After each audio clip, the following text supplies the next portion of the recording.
Schools across the country have been affected by the rains and floods, especially classrooms, dorms, and fields.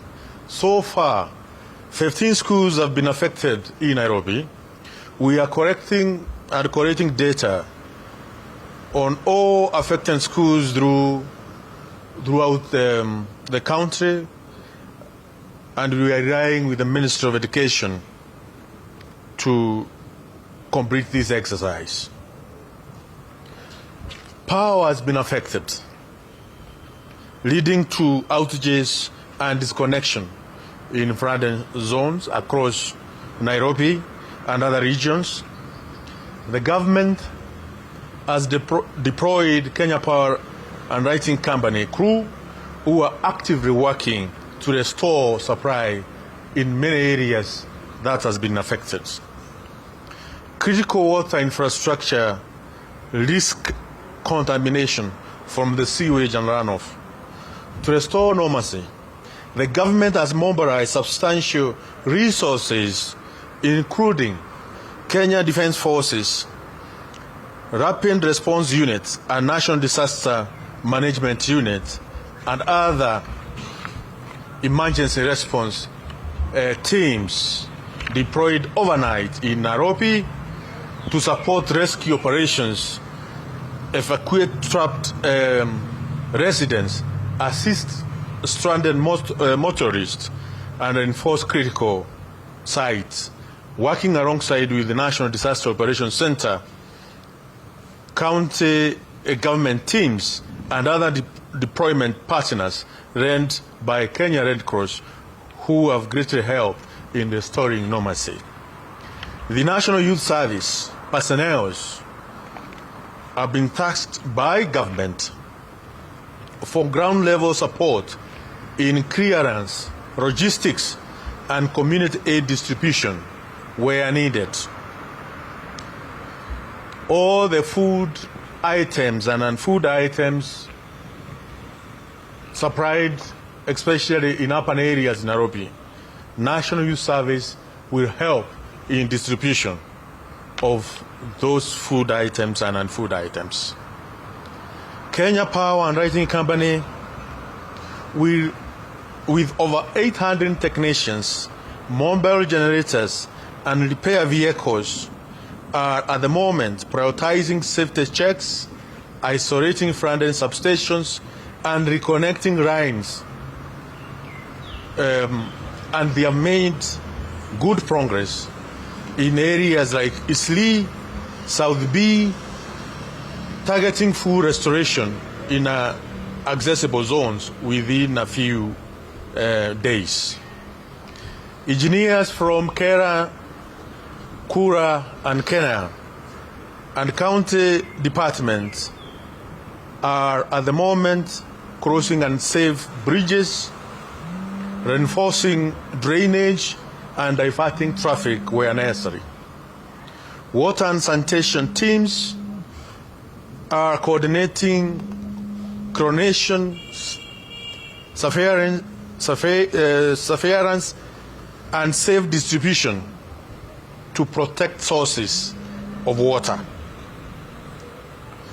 We, as government, and with directives from end of state and end of government, we assure that Kenyans that it is very, we assure Kenyans that it is,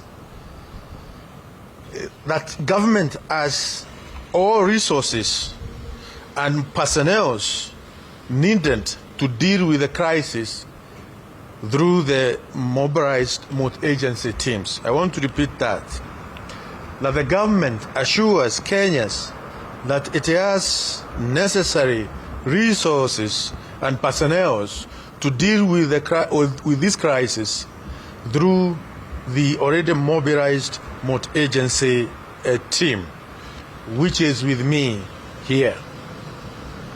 That the government urges all citizens to cooperate with the deployed response team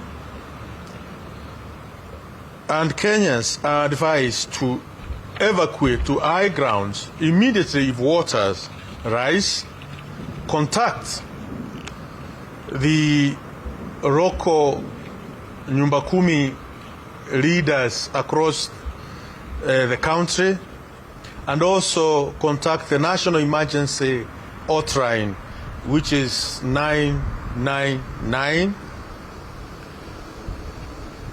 Also, to report power issues or downright to Kenya Power and Lighting Company toll-free number, which is 95551.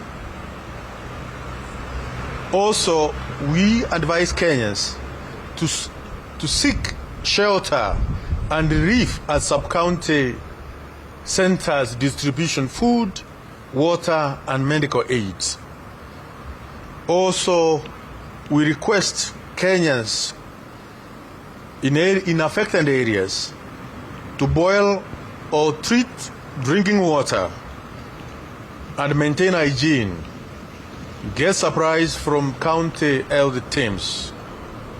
We request Kenyans also to avoid flooded roads and rivers, steep slopes, as well as open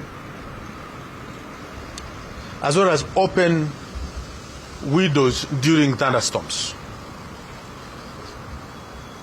We ask Kenyans to rely only on official Kenya Meteorological Department and government updates to avoid unverified social media information. For any emergencies, we request Kenyans to please report through the following toll-free hotline numbers. For the National Disaster Operations Center, it is 0800721571. For Red Cross is 1199. For County Government of Nairobi is 0202222181. And for St.